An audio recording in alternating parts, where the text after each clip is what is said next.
नमस्कार, स्वागत है आप सभी का बायजूस क्लासेस में और स्वागत है आपका काफ़ी गर्मजोशी के साथ उस साप्ताहिक अंतर्राष्ट्रीय घटनाओं के सर्वेक्षण में जो हम खास तौर पर तैयार करते हैं आपकी ज़रूरतों को ध्यान में रखते हुए। वो सब युवजन जो प्रत्याशी हैं अखिल भारतीय सिविल सेवा परीक्षाओं के। हमारी इच्छा है और हमारा प्रयास रहता है कि हम उन सभी घटनाओं का सर्वेक्षण कर सकें, विश्लेषण कर सकें जो भारतीय राष्ट्रीय हित को प्रभावित करती हैं, अंतर्राष्ट्रीय शक्ति समीकरणों को बदलती हैं और आने वाले वर्षों में संसार के राजनीतिक मानचित्र को भी बदल सकती हैं।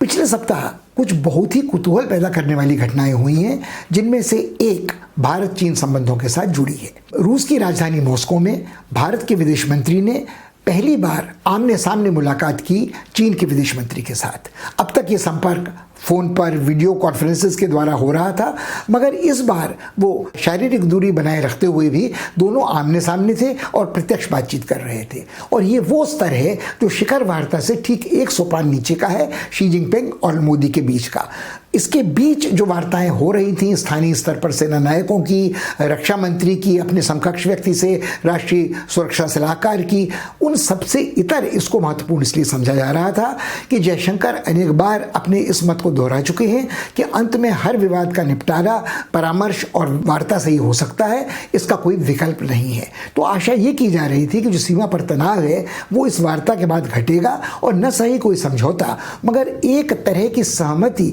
दोनों पक्षों के बीच में हो जाएगी कि कोई हिंसक मुठभेड़ न हो। ये मुलाकात इसलिए भी बेहद महत्वपूर्ण समझी जा रही थी कि इसके ठीक पहले भारतीय सेना ने एक बड़ा आशंका पैदा करने वाला चित्र पत्रों को प्रकाशित करने के लिए भेजा था, जिसमें 20-25 सैनिक लद्दाख की ऊंचाइयों पर बर्फीले रेगिस्तान पर खड़े थे, कुछ सैनिक पोशाकों में, कुछ मुफ्तियों में, जिनके हाथ में फावड़े, कुदालें, कुल्हाड़ियाँ, भाले, बर्छियाँ, लकड़ी के मुद्गर कटीले तारों से मढ़े हुए थे। और याद रखें इसी तरह के लगभग प्रागैतिहासिक हथियारों से चीनियों ने भारतीय सैनिकों को घेरा था, उन पर हमला किया था और बिना शस्त्र के लड़ते हुए भी काफ़ी बड़ी संख्या में भारतीय सैनिक और अफसर हताहत हुए थे। हमको ये बताया जा रहा है कि उससे कहीं बड़ी संख्या में चीनी सैनिक हताहत हुए थे, मगर जो बात रेखांकित करने लायक है वो ये है कि बिना भारी शस्त्रों के प्रयोग के भी, तोप गोलों मिसाइलों आदि की भी लड़ाई की जा सकती है, उसके घातक परिणाम हो सकते हैं। एक और चिंताजनक बात ये थी कि इसी बीच ये समाचार भी भारतीय और चीनी विदेश मंत्री की मुलाकात के पहले सुनने को मिला था कि लगभग 50 वर्ष बाद, 47-48 वर्ष बाद लद्दाख की ऊंचाइयों में भारतीय और चीनी सैनिकों ने गोलियां चलाई। ये गोलियां फिलहाल एक दूसरे को निशाना बनाकर नहीं चलाई गई, हवाई फायर किए गए, जैसे अक्सर कुछ मूर्खतापूर्ण शादियों के जलसों में किए जाते हैं, उनमें भी कुछ निर्दोष लोग मारे जाते हैं, मगर यहाँ कोई शादी का जश्न नहीं मनाया जा रहा था। ये एक बहुत खतरनाक जोखिम भरा मोड़ था, जहाँ कोई भी छोटी सी घटना दुर्घटनावश किसी के घायल या मारे जाने की गोली चलाई जाने के बाद किसी ऐसे विस्फोट को अंजाम दे सकती है जिस पर नियंत्रण करना बाद में बहुत कठिन होगा। जब भारतीय विदेश मंत्री और चीनी विदेश मंत्री मिले और बाद में एक संयुक्त विज्ञप्ति जारी की गई तो उसमें 5 सूत्रीय सहमति का उल्लेख किया गया। अब अतीत के अनुभव को देखते हुए किसी भी विश्लेषक का दुस्साहस यह नहीं था कि इस 5 सूत्रीय कार्यक्रम को या 5 सूत्रीय सहमति को, समझौते को वो पंचशील से कहीं न कहीं जोड़कर देखता, क्योंकि वहाँ भी 5 सूत्र थे, यहाँ भी 5 सूत्र हैं। मगर चीन का एक इतिहास है कि वो जो भी अंतर्राष्ट्रीय सहमति समझौता करता है उसको अपनी इच्छा अनुसार कभी भी नकार सकता है और जो उसने करार किया हो उसको तोड़ सकता है। तो ये भरोसा रखना थोड़ा कठिन है और यह भी हम लोगों को नहीं भूलना चाहिए कि गलवान में 15 जून को जो रक्त रंजित घटनाएं हुई थीं वो घटनाएं भी उस वक्त हुई जब भारत और चीन के बीच वार्ता जारी थी तनाव घटाने के लिए, और कहा जा रहा था कि दोनों पक्षों के सैनिक पीछे हट रहे हैं ऐसी आकस्मिक मुठभेड़ों को रोकने के लिए। अब एक और बात है जो चित्र छपा इस अवसर पर, भारतीय विदेश मंत्री उसमें बहुत बड़ी मुस्कान अपने चेहरे पर फैलाई दिखे, उनके हाथ नमस्कार में जुड़े हुए थे। जो चीनी विदेश मंत्री थे उनके चेहरे पर इतनी मुस्कान नहीं खेल रही थी, वो हाथ को सिर्फ हिला रहे थे। अब आप ये कह सकते हैं कि कोरोना काल में न तो आप एक दूसरे को आलिंगनबद्ध कर सकते हैं, पप्पी झप्पी ले सकते हैं, न हाथ गर्मजोशी से देर तक पकड़कर हिला मिला सकते हैं, मगर दोनों की मुख मुद्रा में, दोनों की शारीरिक भाषा में थोड़ा अंतर था। भारतीय विदेश मंत्री मंत्री की मुस्कान भी थोड़ी ओढ़ी हुई, थोड़ी कृत्रिम, थोड़ी अतिनाटकी लग रही थी और चीनी विदेश मंत्री तो निश्चित रूप से ऐसा लग रहा था कि शायद बहुत खुश नहीं है। इससे भारतीय पक्ष पहले सोचकर यह उलझने लगा कि भारत ने शायद इस वार्ता में कोई जंग जीत ली है, मगर जैसे भारत के विदेश मंत्री वापस दिल्ली लौटे ये भंग हो गया, ये भरम टूट गया, क्योंकि दोनों ही पक्षों ने अपनी अपनी राजधानी में पहुंचकर जो वक्तव्य दिए उनमें अंतर्विरोध था और स्पष्टीकरण देने पड़े उस संयुक्त विज्ञप्ति के बारे में। चीनी पक्ष का यह मानना था कि भारत ने यह बात स्वीकार कर ली थी इस वार्ता में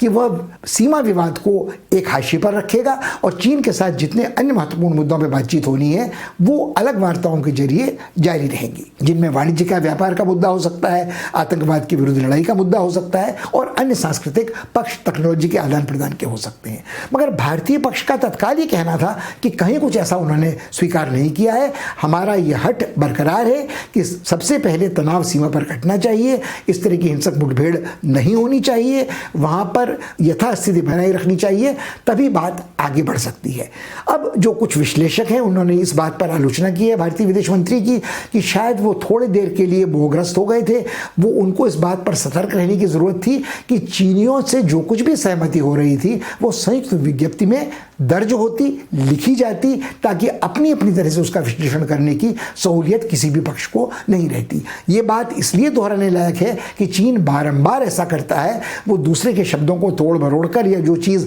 अनकही थी या सहमति थी अनौपचारिक उसको वो मानने से तत्काल इनकार कर देता है। तो ये बात शायद हमको ध्यान में रखने की होगी कि बहुत ज़्यादा शायद आशा अपेक्षा इस समझौते से, जिसे जयशंकर वांग समझौता कहा जा रहा है, नहीं करनी चाहिए। इसी बीच हमको एक और बात ध्यान में रखनी चाहिए कि भारत के राष्ट्रीय सुरक्षा सलाहकार डोवाल साहब मजबूर हुए थे, जब उनकी एक वीडियो कॉन्फ्रेंस चल रही थी, वो भी मॉस्को की रूस के मैत्रीपूर्ण तत्वावधान में, जब पाकिस्तान ने एक विवादास्पद नक्शे को रखा और उनको अपनी आपत्ति दर्ज कराने के लिए इस वार्ता से बीच में उठकर निकलना पड़ा। तो कई स्तरों पर जो ये वार्ताएं हो रही हैं उसमें सिर्फ शिखर वार्ता का स्तर बचा हुआ है, और यह भी न भूलें कि शिखर वार्ताओं के बहुत सारे दौर के बावजूद भारत और चीन के न तो सीमा विवाद घट सका था, न तनाव घट सका था, और डोकलाम के मुकाबले के बाद आज तक ये तनावपूर्ण स्थिति पूरे न केवल लद्दाख में बल्कि पूरी अरुणाचल तक पहुंचाने वाली पूर्वी सीमांत पर बरकरार है। तो ये बात हम लोगों को ध्यान में रखनी होगी कि शायद आज फिर गेंद फिर पाले में फेंक दी गई है उन सेना नायकों के जो वहाँ स्थानीय हैं, मगर भारतीय सेना नायक भी अपने मंत्रियों के, अपनी नागरिक सरकार के निर्देशों के अनुसार काम करते हैं, और वैसे ही जो पीपल्स लिबरेशन आर्मी है उसको स्वाधीन तो कतई नहीं माना जा सकता, वो भी साम्यवादी पार्टी और शी जिनपिंग की सरकार के आदेशों के अधीन ही काम करती है। तो ज्यादा से ज्यादा एक छोटी सी तात्कालिक राहत हमें मिली है, मगर इस पंचसूत्री समझौते से बहुत कुछ हासिल नहीं हुआ है, यही कहा जाना चाहिए। भारत के गृह मंत्री ने जो बयान संसद में दिया है मॉनसून सत्र में, वो भी थोड़ा दुविधा असमंजस पैदा करने वाला है। उन्होंने कहा, उसी चीज को दोहराया जो बहुत पहले प्रधानमंत्री कह चुके हैं कि हमारी सीमा में किसी ने अतिक्रमण नहीं किया है, किसी तरह का अतिक्रमण पिछले 6 महीनों में नहीं हुआ है। अब तत्काल रक्षा मंत्रालय ने और प्रधानमंत्री कार्यालय ने और गृह मंत्रालय ने यह सफाई देना शुरू कर दिया है कि ये परिभाषा जो सीमा के अतिक्रमण की है वो रक्षा मंत्रालय की अलग है, सेना की अलग है, गृह मंत्रालय की अलग है। जब वर्दीधारी सशस्त्र सैनिकों की टुकड़ियां प्रवेश करती हैं आक्रामक तेवर के साथ, तब उसे आक्रमण या अतिक्रमण कहा जाता है। मगर यदि नासमझी में, असमंजस में, यदि ऐसे सीमावर्ती क्षेत्र में जहां सीमा रेखा साफ साफ निर्धारित न हो, गलतफहमी में यदि कोई एक दूसरे की सीमा का अतिक्रमण करता है तो उसे हम अतिक्रमण या आक्रमण नहीं मानते हैं। मगर अब सवाल ये उठता है कि अगर ये परिभाषा ठीक है तो फिर इतना बवाला पिछले 3 महीनों से मनाया क्यों जा रहा है? क्यों हम ये कह रहे हैं कि भारत किसी भी हमले का मुकाबला मुंह तोड़ देगा? तो एक स्तर पर भारत की सैनिक तैयारी और चीन के सॉफ्टवेयर एप्लीकेशन आदि का बहिष्कार, चीनी उत्पादन को कम खरीदने के लिए सलाह देना भारतीय नागरिकों का अपनी जगह पर है, और दूसरी तरफ हम ये कह रहे हैं कि हमने तो अपनी जमीन कहीं गंवाई नहीं है, हमने कुछ गंवाया या खोया ही नहीं है। तो मुझे लगता है कि ये एक जो संदेश जा रहा है उससे एक तरह की कुछ दुविधा, असमंजस भारतीय नागरिक के मन में तो हो ही रही है। वो ये मौका चीनी सरकार को और चीनी प्रवक्ताओं को, प्रचार करने वालों को दे रहे हैं कि वो इसका मनमाना दुरुपयोग कर सके। भारत चीन संबंधों में परेशानी का एक और सबब भी है कि पिछले सप्ताह एक समाचार पत्र भारत के अखबारों की सुर्खियों में छाया कि चीन की एक कंपनी, शेंजन में काम करने वाली जिन्हुआ डाटा कंपनी, 10,000 भारतीयों को निशाना बना चुकी है, उनके बारे में निजी जानकारियों का संग्रह कर रही है जिसे डेटा कलेक्शन कहते हैं, और किसी को यह खबर नहीं है कि इसका क्या प्रयोग या दुष्प्रयोग वह कर सकती है। यह सिर्फ उनकी निजता का अतिक्रमण नहीं है, ये इस निशाने पर वो लोग थे जिनमें भारत के राष्ट्रपति हैं, रक्षा मंत्री हैं, गृह मंत्री हैं, नीति आयोग के मुख्य कार्यकारी अधिकारी हैं, सरकार की आलोचना करने वाले विपक्ष के नेता हैं, सामाजिक क्षेत्र में काम करने वाले अनेक जनप्रतिनिधि हैं, बौद्धिक प्रतिभाशाली हैं। तो ये चीन क्या कर रहा है? जब भारत सरकार ने इस साइबर धौंस धमकी भरे आक्रमण के प्रति आपत्ति दर्ज कराई तो चीनी राजदूत ने सिर्फ आसानी से कंधे झटका कर ये कह दिया कि वो तो एक निजी कंपनी है, चीनी सरकार का उससे कोई लेना देना नहीं। अब ये चीनी सरकार के पास हमेशा सहूलियत रहती है कि जब वो चाहे किसी चीनी कंपनी को अपना ले, जब वो चाहे उसे कहे कि वो तो निजी कंपनी है, वो तो स्वाधीन है, मगर ये कोई भी बात नहीं मान सकता कि चीन जैसी तानाशाही में, साम्यवादी नेतृत्व वाली राज्य में कोई भी निजी कंपनी इस तरह की हरकत का दुस्साहस कर सकती है। और इसी तरह का शक और शुबा हुए जैसी कंपनियों पर भी किया गया है कि वो जिस तरह की जानकारियां जुटाते हैं उनका क्या प्रयोग करते हैं। चीन इस मामले में अकेले नहीं है, इसी तरह के आरोप फेसबुक पे भी लगे हैं, इसी तरह के आरोप इंस्टाग्राम पे भी लगाए जाते रहे हैं। और बिग डेटा का क्या दुरुपयोग राजनीति में किया जा सकता है ये किसी से छुपा नहीं रहा है। रूस की खुफिया एजेंसियों ने यही काम किया था ट्रंप के पिछले निर्वाचन के समय, और आज भी लोग उसके बारे में सतर्क हैं। अब एक और चीन सुलह की बात करता है, तनाव घटाने की बात सीमा पर करता है, मुद्दों को अलग अलग करने की बात करता है, मगर मुठभेड़ को वो अलग अलग मोर्चों पर खोलता भी चला जा रहा है। भारत ने एक समिति का गठन किया है, इस 15-20 दिन के भीतर एक रणनीति तैयार करेगी इस संकट से जूझने के लिए।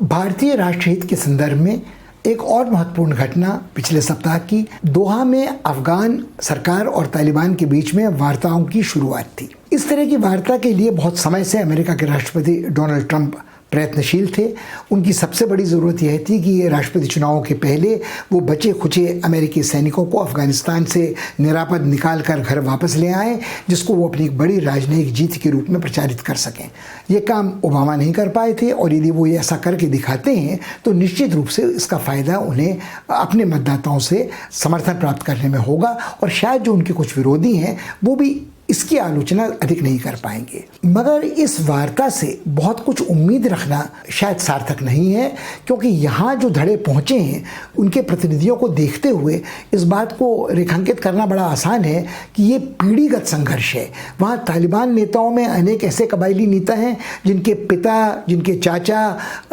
दशकों पहले से लड़ते आ रहे हैं सोवियत सैनिकों से, मुजाहिदों के साथ से, काबुल सरकार के साथ। इसी तरह काबुल सरकार का जो प्रतिनिधिमंडल है उसमें भी बहुत सारी संख्या उन लोगों की है जो संतानें हैं उस रूलिंग एलीट की, उस नेता वर्ग की जो पीढ़ी दर पीढ़ी काबुल में शासन सरकार का संभाले हुए है और जिसे समर्थन विदेशी सरकारों से मिलता रहा है और जो तालिबान के साथ संघर्ष कर रहा है। अब जब ये लोग मिले दोहा में तो अनेक लोग ऐसे थे जो एक ही कबीले के थे, वो एक दूसरे से बड़े हंस बोल कर मिले, बातें कर रहे थे। मगर ये कह सकना कठिन है कि जब ये शुरू की आशावादिता का दौर समाप्त होगा तब क्या सामने आने वाला है। एक बड़ा रोचक वक्तव्य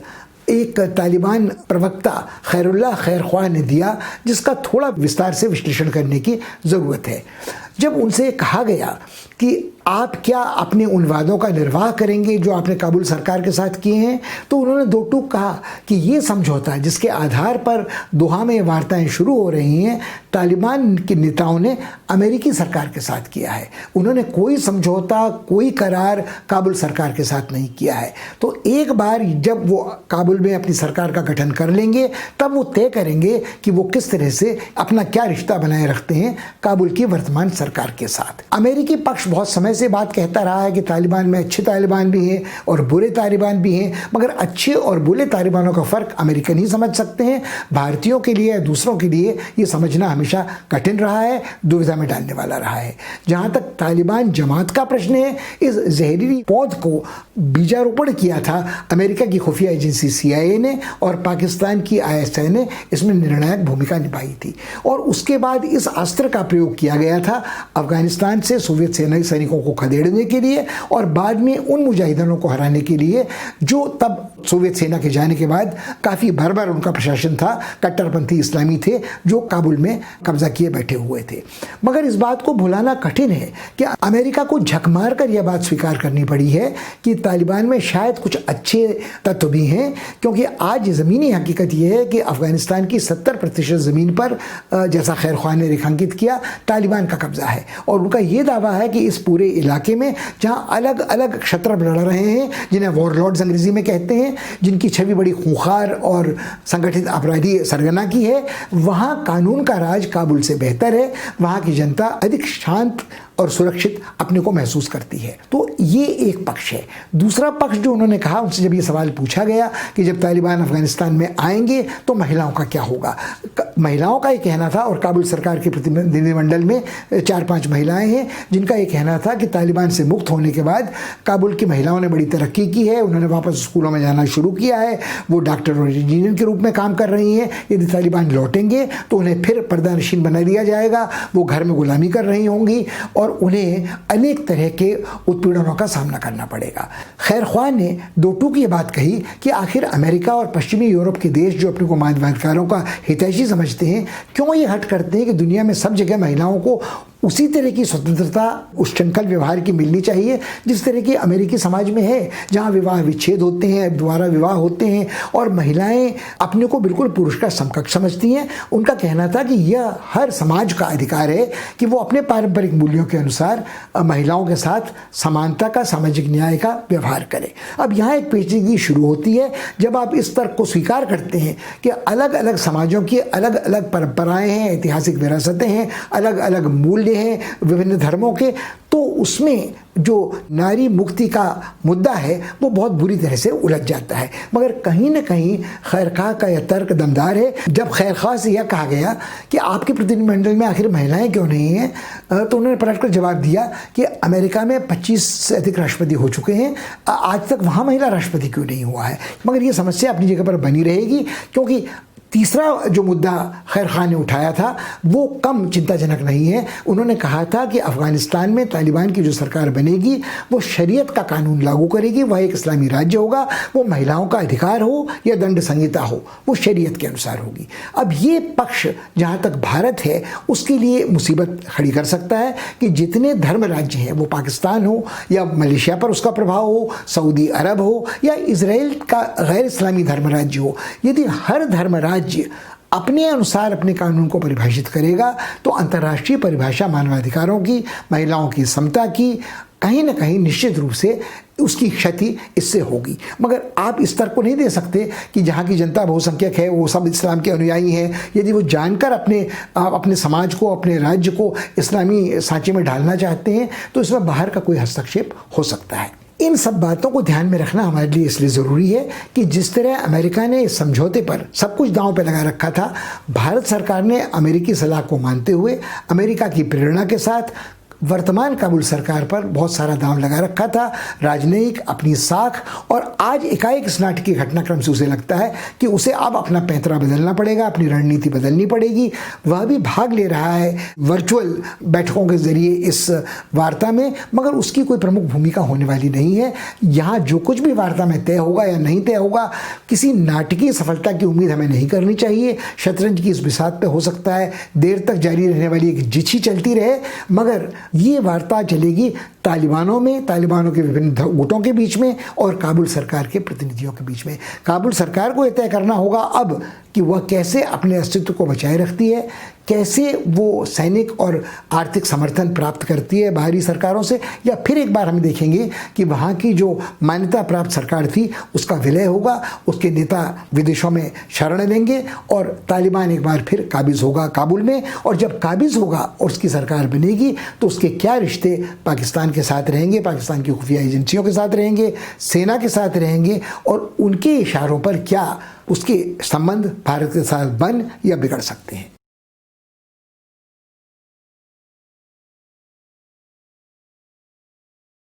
पिछले सप्ताह की एक नाटकीय घटना यह थी जब अमीरात के नेताओं ने और इजराइल के नेताओं ने घोषणा की कि वह अपने राजनयिक संबंधों का सामान्यीकरण कर रहे हैं। बड़े जोर शोर जोशो खरोश के साथ वो चित्रों का प्रदर्शन टेलीविज़न के समाचारों में हुआ। एक हवाई जहाज़ उड़कर आया, तेल अवीव से उतरा, उससे बड़े बड़े उच्च पदस्थ अधिकारी उतरे और ये बात कही गई कि हम अपने बैर को समाप्त कर रहे हैं।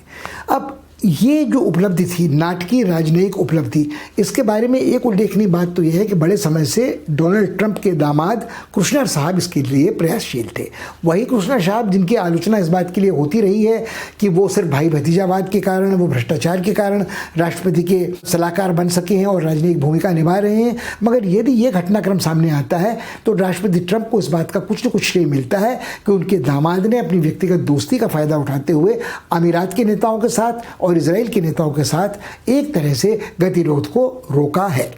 मगर जो विश्लेषक हैं उनका कहना है कि जितना गतिरोध का टूटना और एक नई शुरुआत बताई जा रही है वैसा कहीं कुछ नहीं हो रहा है। उनका कहना है कि यह सामान्यीकरण न तो किसी युद्ध के बाद हुआ है, क्योंकि सऊदी अरब ने कोई युद्ध नहीं लड़ा है इजराइल के साथ, अमीरात के देशों ने कोई युद्ध नहीं लड़ा है इजराइल के साथ, उनकी सरहद एक दूसरे से जुड़ी हुई नहीं है। और बड़े बड़े जो अरब राज्य थे उनमें जो सबसे प्रमुख राज्य मिस्र था, इजिप्ट, उसने अपने संबंधों का सामान्यीकरण कैंप डेविड के समय 1979 में ही इजराइल के साथ कर लिया था। इस समझौते के अंतर्गत अनवर सादात को सिनाई का वो लंबा चौड़ा प्रदेश मिला था जो 67 की लड़ाई में वो इजराइल के साथ हारे थे, और वो ये दिखाने की स्थिति में थे कि उन्होंने अगर समझौता किया है तो कुछ ग्रहण भी किया है। उनके ऊपर काफ़ी अमेरिकी दबाव था, उनका यह फैसला इजराइल की जनता को पूरी तरह स्वीकार नहीं था और एक सलामी गारद का निरीक्षण करते हुए उनकी हत्या कर दी गई थी। मगर कुल मिलाकर सादात की हत्या के बाद भी कैंप डेविड समझौता बरकरार रखा जा सका है और इजराइल के संबंध मिस्र के साथ कमोबेश सामान्य और परस्पर लाभप्रद रहे हैं। मिस्र के अलावा बहुत सारे ऐसे अरब देश हैं जिन्होंने अपने संबंधों का सामान्यीकरण बहुत बरस पहले ही इजराइल के साथ कर लिया था। उनमें जॉर्डन है, उनमें मोरक्को है, उनमें ट्यूनीसिया है, और इन सब लोगों ने भले ही अपने करीबी रिश्तों को इजराइल के साथ प्रकट न किया हो, मगर इन सभी को इस बात का एहसास हो चुका था कि यदि नदी में रहना है तो भले ही आकार में वो छोटा है मगर उस मगर से बैर नहीं किया जा सकता जो बारंबार उन्हें हरा चुका है। इसके अलावा सीरिया और इराक जो दो बड़े अरब देश थे वो खुद इतने संकटों में गृहयुद्ध में ग्रस्त रहे हैं कि उनकी कोई क्षमता ही आज इजराइल की तरफ तवज्जो देने की नहीं है। इस पूरे घटनाक्रम में अब एक ही देश बचता है जो सऊदी अरब है, जो तेल निर्यातक देश है, बहुत बड़ा देश है और जो रखवाला है इस्लाम के पवित्रतम उपासना स्थलों का, मक्का और मदीना का, मगर उसका कोई बैर सीधा इजराइल के साथ नहीं रहा है। कभी कोई युद्ध और संघर्ष नहीं हुआ है, उनकी सीमा एक दूसरे से जुड़ी भी नहीं है, और शायद वह भी अपने यहाँ लोगों को तैयार कर रहा है इस बात के लिए कि अमीरात की तरह, बहरीन की तरह और आने वाले दिनों में ओमान और मुस्कात भी इसमें शामिल हो जाएंगे, वो अपने संबंधों का सामान्यीकरण इजराइल के साथ कर ले। कहीं न कहीं इस पूरी परियोजना से ये पता चल रहा है कि एक ईरान विरोधी मोर्चा, संयुक्त मोर्चा तैयार इस इलाके में हो रहा है जो सुन्नी बहुल मुस्लिम आबादी वाला है, जो तेल निर्यातक जिसमें और उत्पादक काफ़ी मात्रा में हैं, जिनको ये लगता था कि यदि परमाणविक अस्त्र संपन्न ईरान उनके मुकाबले में खड़ा होता है तो उनके अस्तित्व का संकट पैदा होता है। वो उनका प्रतिस्पर्धी तेल की राजनीति में है और वो चिंताजनक रूप से आज जुड़ा हुआ है चीन के साथ। तो इस पूरे इलाके में जो खाड़ी का इलाका कहलाता है, शायद असुरक्षा का जो भाव है उसने इसको प्रोत्साहित किया है कि सभी लोग अपने संबंधों का सुधार इजराइल के साथ तत्काल करें, कम से कम उसकी घोषणा कर दें। सुधार तो पहले से चला आ रहा था। इजराइल निर्यात करता है हर वर्ष 7 अरब अमेरिकी डॉलर की कीमत के शस्त्रास्त्रों का, परिष्कृत टेक्नोलॉजी का, और उनमें से 1 अरब डॉलर का निर्यात खाड़ी के देश और इस इलाके के अन्य मुस्लिम देशों को होता है। तो कुल मिलाकर हितों का एक सन्निपात है इजराइल का और खाड़ी देशों का, जो उस तरह की टेक्नोलॉजी का भी आयात करना चाहते हैं जो रेगिस्तानी इलाके को हरा भरा कर सके, वहाँ कृषि या और उत्पादन पैदा कर सके, और जब तेल की पूंजी चुक जाए तो वो उनकी हस्ती में कोई पस्ती में बदलने की का कोई संकट उनके सामने पैदा न हो। अब एक ओर ये पक्ष है और दूसरी ओर भारत के लिए सोचने का पक्ष है कि उसके संबंध इजराइल के साथ भी बहुत करीबी हैं, एक सामरिक रिश्तेदारी बहुत अच्छी है, और हमारी जहाँ तक तक ऊर्जा सुरक्षा है उसके लिए सऊदी अरब और खाड़ी के देश बेहद महत्वपूर्ण हैं। और जहाँ तक सवाल ईरान का है तो उस विश्लेषण का विषय सिर्फ एक बचा रहता है, क्या भारत के नीति निर्धारकों ने अब यह तय कर लिया है कि जो हज़ारों साल पुराने सांस्कृतिक संबंधों की बात होती थी या जो करीबी रिश्ते यथार्थवादी व्यावहारिक राजनीति के अनुसार ईरान के साथ संचालित होते थे, उन पर पुनर्विचार की ज़रूरत हो गई है,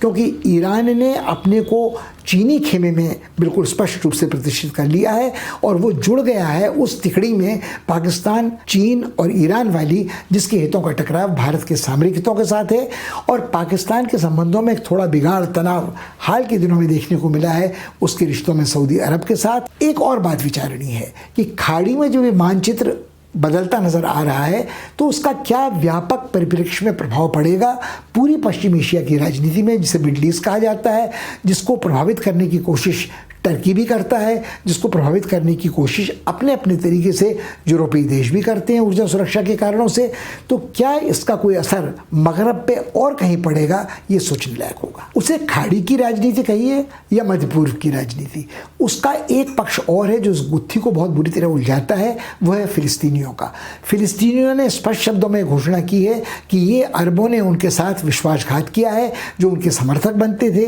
जो अब तक ये घोषणा करते थे कि अरब फिलिस्तीनियों की राज्य की मांग जायज़ है, उसका समर्थन करेंगे। इस विश्वासघात के बाद इजराइल के ऊपर दबाव डालने की स्थिति में वो रहेंगे ही नहीं और निरंतर इजराइल ऐसा कुछ करेगा जिससे फिलिस्तीनियों का अस्तित्व संकटग्रस्त होता रहेगा। इसका जो खतरा पूरे अंतर्राष्ट्रीय समाज के लिए है वो ये है, जब फिलिस्तीनी अपने को बिल्कुल अलग थलग पड़ा महसूस करेंगे तो वहाँ फिर उस तरह के आतंकवाद का विस्फोट हो सकता है जो एक ज़माने में यासिर अराफात के काल में, अल फतह के काल में, हमास के काल में दुनिया को देखने को मिला था कि फिलिस्तीनी फिदायीन इजराइल पर हमले तेज करेंगे, जिनके विरोध में इजराइल फिलिस्तीनी ज़मीन पर हमला करेगा और कुल मिलाकर ये संकट लेबनान हो या फिलिस्तीनी वो क्षेत्र जो उनको राजधानी के नाम पे दिया गया था, ये इसके संकट के आसार आज देखने को मिलने लगे हैं। इजराइल का कहना है कि कुछ बमों के धमाके फिलिस्तीनियों ने इजराइल में किए हैं और जिसका जवाब देने के लिए उन पर भारी बमबारी फिलिस्तीनी क्षेत्र में हुई है, धरपकड़ हुई है फिलिस्तीनी शरणार्थियों के लिए और लेबनान में भी इसका प्रभाव पड़ सकता है। तो फिलिस्तीनियों का समर्थक हितैषी भारत रहा है, पिछले कुछ दिनों से उसने चुप रहना बेहतर समझा है, मगर फिलिस्तीनियों को अगर यदि हम बिल्कुल अकेला छोड़ देते हैं और मौखिक समर्थन, राजनीतिक समर्थन भी नहीं देते तो इसके क्या परिणाम होंगे ये कह सकना कठिन है।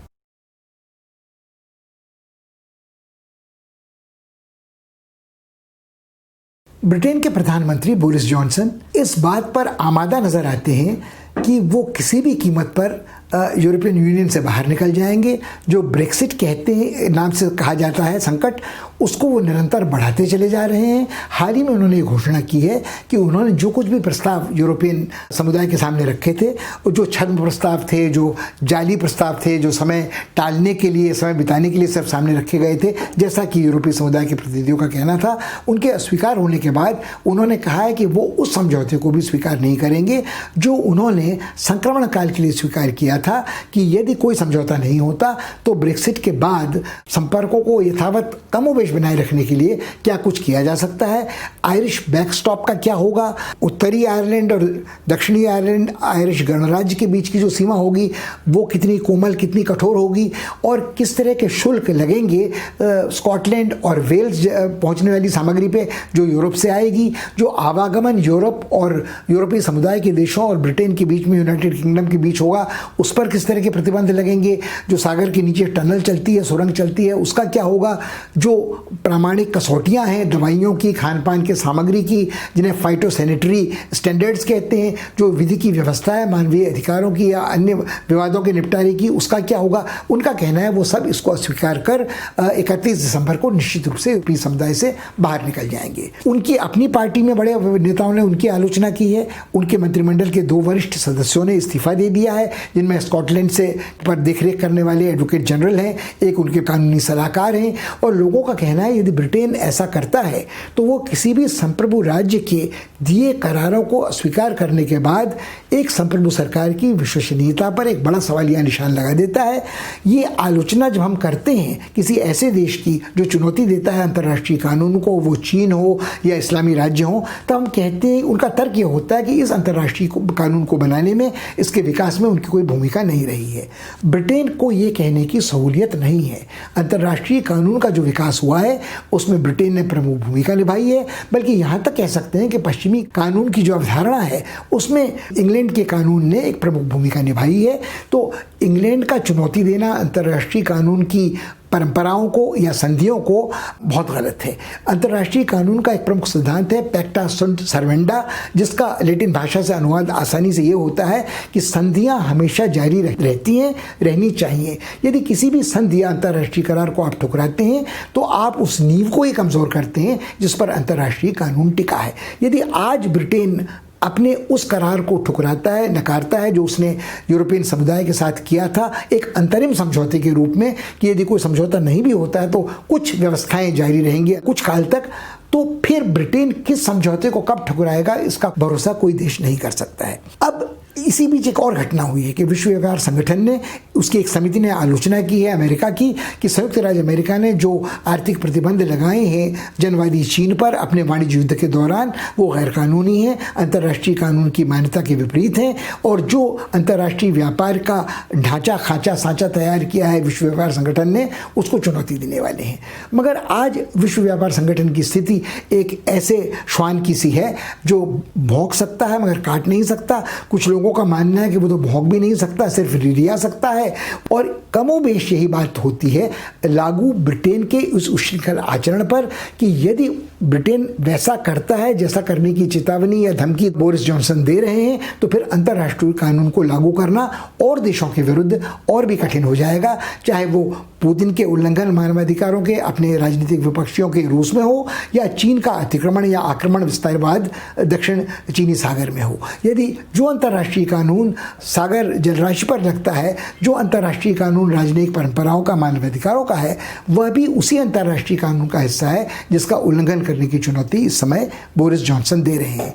निश्चित रूप से इसके प्रभाव स्कॉटलैंड, वेल्स और आयरलैंड के साथ ब्रिटेन के संबंधों पर भी पड़ेंगे। कुल मिलाकर आने वाले दिनों में यूनाइटेड किंगडम का अस्तित्व ही खतरे में पड़ सकता है। इसी मुद्दे का एक और विवादास्पद पक्ष है। बोरिस जॉनसन पर बारंबार यह आक्षेप लगते रहे हैं कि वो भ्रष्टाचारी भाई भतीजावादी शासन करते हैं, वो निर्वाचित जनप्रतिनिधियों को संसद को दरकिनार कर देते हैं, वो जो स्थायी प्रशासनिक सेवा है, सिविल सर्विस है परमानेंट ब्रिटेन की, उसको नज़रअंदाज कर देते हैं, अपने गिने चुने मनपसंद बाहर से लाए निजी क्षेत्र के सलाहकारों को सब कुछ सौंपते हैं, उन्हें ठेके देते हैं। वो काम परीक्षाएं संचालित करने का हो, वो सुरक्षा से जुड़ा हुआ हो, वो कुछ विदेशी सहायता से जुड़ा हो, और आज अब ब्रेक्सिट के संकट से उनको मुक्ति दिलाने वाला हो। एक निजी कंपनी को सागर सिंघम जिसके मुख्य कार्यकारी व्यक्ति हैं, जो लगभग 200 मिलियन अमेरिकी डॉलर्स का ही ठेका होगा, जो ब्रेक्सिट के इस शिकंजे से बाहर निकलने की राह दिखलाएगा बोरिस जॉनसन को और उनकी सरकार को।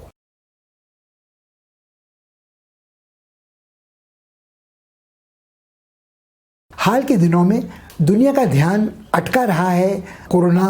महामारी के प्रति, और एक वैक्सीन की खोज के लिए जो प्रतिस्पर्धा चल रही है, कभी कभी वो युद्ध का रूप ले लेती है, वैक्सीन वॉर्स का उल्लेख लोग करते हैं, वो जारी है। मगर कहीं ना कहीं लोगों ने अपने मन को, दिल और दिमाग को इस बात के लिए तैयार कर लिया है कि आने वाले वर्षों में उन्हें इस महामारी के साथ जिंदा रहना है। लाखों करोड़ों लोग संक्रमित विश्व भर में हो रहे हैं, लाखों में जाने जा रही हैं। अमेरिका जैसे संपन्न परिष्कृत देश में ये संख्या आज संक्रमित लोगों की सबसे ज़्यादा है। भारत ने ब्राज़ील को पीछे छोड़ दिया है इस मामले में, और आज आंकड़े अमेरिका के ठीक बाद भारत का नंबर आता है। मगर कहीं ना कहीं हमको ये बात भी ध्यान में रखनी होगी कि भारत की आबादी को ध्यान में रखते हुए ये संक्रमित आंकड़े, इनकी तुलना यूरोप के किसी देश से, अमेरिका से करना व्यर्थ है। मगर इसका अर्थ ये नहीं कि हम इस महामारी के प्रति सतर्क न रहें, इसे खतरा न माने। मगर एक जो दूसरी बड़ी संकट की चेतावनी की घंटी बार बार बजती थी, वो प्राकृतिक आपदाओं के प्रकोप की थी,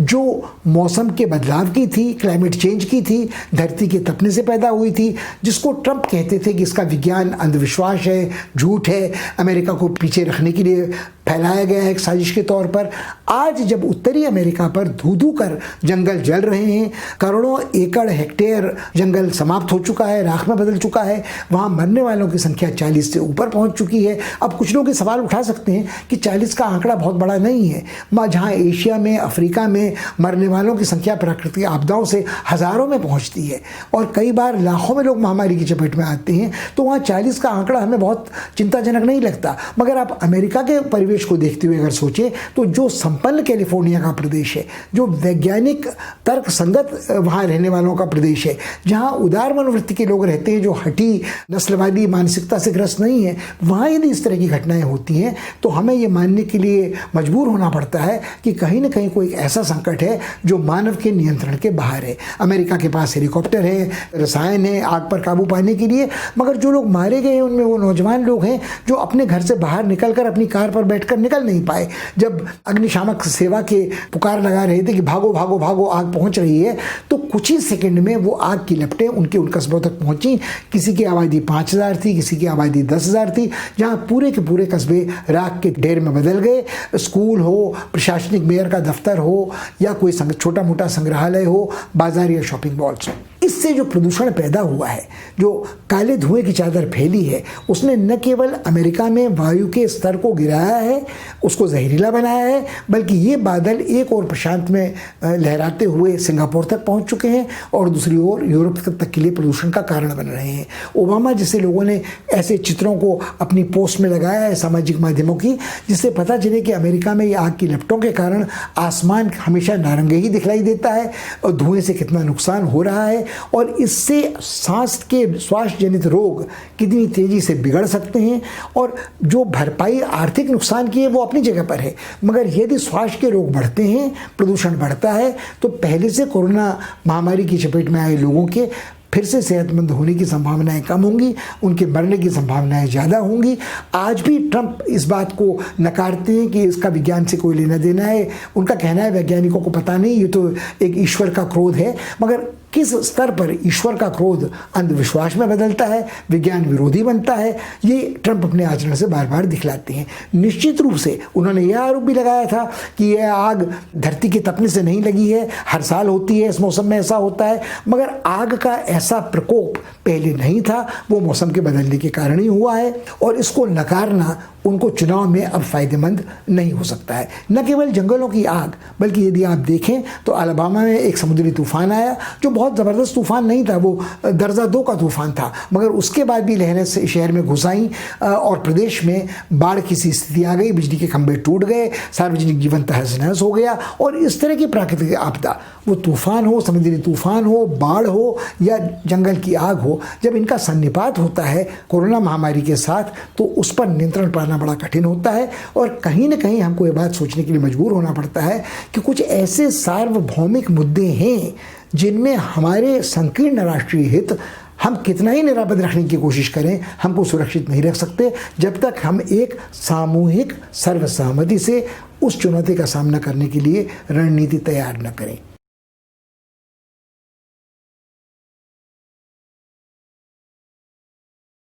सारी दुनिया का ध्यान जब केंद्रित रहा है कुछ ऐसे राजनीतिक घटनाक्रम पर कि खाड़ी में क्या हो रहा है, जंगलों में आग कहाँ उत्तरी अमेरिका में लग रही है, चीन किस तरह का विस्तारवाद दक्षिणी चीनी सागर में कर रहा है, वहाँ कुछ घटनाक्रम अनदेखा रह गया है पूर्वी भूमध्य सागर में, जहाँ एक संघर्ष चल रहा है, एक मुठभेड़ चल रही है तुर्की और फ्रांस के बीच में। असल में झगड़े का विवाद का मुख्य कारण फ्रांस या तुर्की के बीच का विवाद नहीं है, विवाद का कारण है समुद्र के तल में, समुद्र के गर्भ में छुपी तेल संपदा, गैस संपदा, खनिज संपदा, जिस पर दोनों पक्ष अपना अपना दावा पेश कर रहे हैं, ग्रीस भी, साइप्रस भी और तुर्की भी। अब दिक्कत यह है कि एक सकरा स्थान है पूर्वी भूमध्य सागर का, जिसमें जो एक्सक्लूसिव इकोनॉमिक जोन कहते हैं या जिसमें कॉन्टिनेंटल शेल्फ की जो परिकल्पना अंतर्राष्ट्रीय कानून की है, वो एक संप्रभु राज्य की और दूसरे संप्रभु राज्य की आपस में टकरा रहे हैं। और इस विवाद का निपटारा बहुत आसानी से करना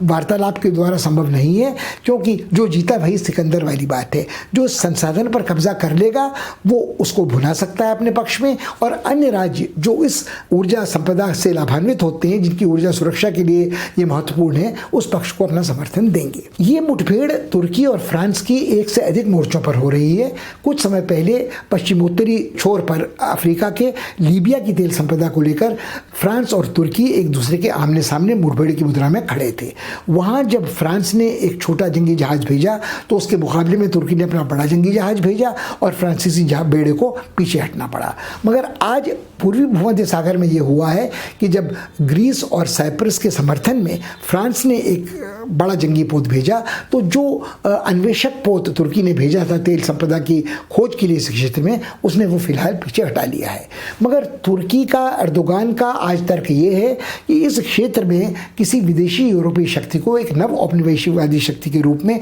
नव साम्राज्यवादी शक्ति के रूप में आने की इजाज़त कोई भी नहीं दे सकता है। तुर्की की महत्वाकांक्षा एर्दोगान के नेतृत्व में अपने को फिर से एक पूरे मुस्लिम अंतर्राष्ट्रीय समुदाय के नेता के रूप में प्रतिष्ठित करने की है। वो चाहते हैं कि तुर्की का महिमा मंडन, तुर्की का स्वर्ण युग फिर से लौट आए, जैसा वो बाइजेंटियम साम्राज्य के दौर में होता था। जब तुर्की में जो खिलाफत थी वो सभी मुसलमानों के का नेतृत्व करती थी। उस समय तक सऊदी अरब तेल संपदा से मालामाल नहीं हुआ था। उस समय तक मध्य पूर्व की राजनीति बिल्कुल फर्क थी और तुर्की को जब यूरोप का बीमार व्यक्ति कहा जाता था वो स्थिति पैदा नहीं हुई थी। तुर्की से होकर रेशम राजमार्ग गुजरता था। तुर्की की भू राजनीतिक स्थिति अफ्रीका, एशिया और यूरोप के संगम स्थल पर थी। आज ये स्थिति बहुत दूर हो चुकी है। जो लोग हैं वो मानते हैं वो किसी भ्रांति से, किसी मानसिक विक्षिप्ति का शिकार शायद अर्दोगान लगते हैं। उनकी महत्वाकांक्षाएं यथार्थवादी नहीं हैं। वो अपनी इस्लामी कट्टरपंथी के जरिए मानवाधिकारों को हनन कर रहे हैं, न केवल कुर्दों का जो अल्पसंख्यक तुर्की में है बल्कि अपने नागरिकों का भी,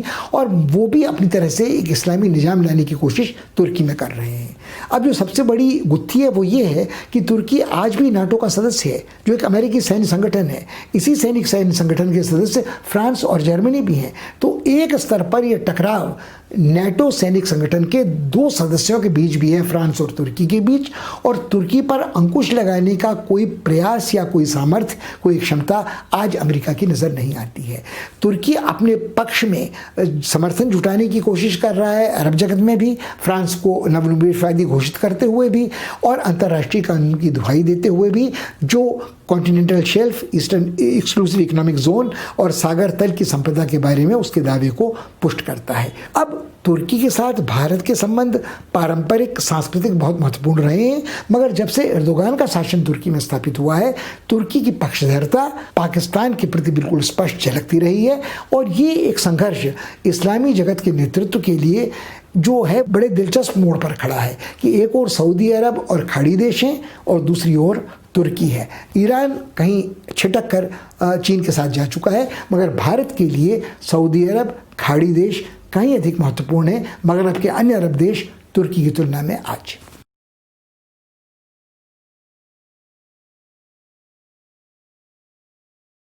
जापान में शिंजो एबे के बाद कौन वाली अटकलों का दौर समाप्त हो गया है। एक किसान का बेटा सुगो अब वहाँ का प्रधानमंत्री बन गया है, जिसे बड़ा व्यापक समर्थन प्राप्त है अपनी पार्टी में, सांसदों का भी। और ये समर्थन उनको, सुगो को, इसलिए प्राप्त है कि लोगों को लगता है कि वो शिंजो की नीतियों को ही, एबे शिंजो की नीतियों को ही आगे बढ़ाएंगे और जारी रखेंगे। इसके दो पक्ष हैं। एक और तो शिंजो एबे जो थे वो खानदानी कुलीन अभिजात्य वर्ग के, शासक वर्ग के वारिस थे और ये एक जनसाधारण का आदमी, प्रांतों का, कस्बाती देहाती इलाके का, जापान का देहात भी विकसित ही माना जाना चाहिए, आया है राजनीति के शिखर पर। तो एक तो ये वाला इसका पक्ष है। दूसरा पक्ष ये है कि उन्होंने आने के साथ ही कुछ ये जाहिर कर दिया है कि वो जापान की आर्थिक नीतियों को पुष्ट करेंगे, जिसका फ़ायदा उठाया है अवसरवादी ढंग से ब्रिटेन के प्रधानमंत्री बोरिस जॉनसन ने, जिन्होंने एक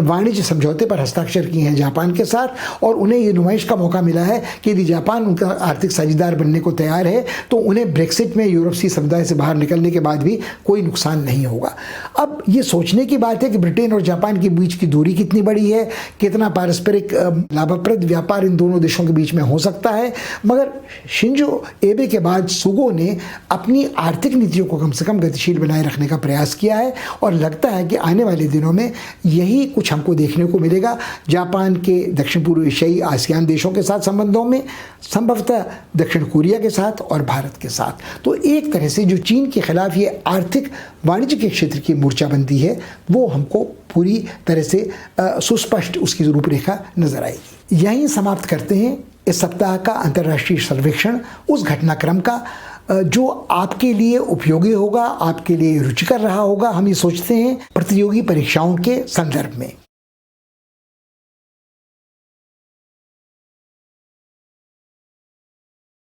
कुछ घटनाएं ऐसी हैं जिनके बारे में हम उल्लेख करना आवश्यक समझते हैं समाप्त करने के पहले, आपसे विदा लेने के पहले।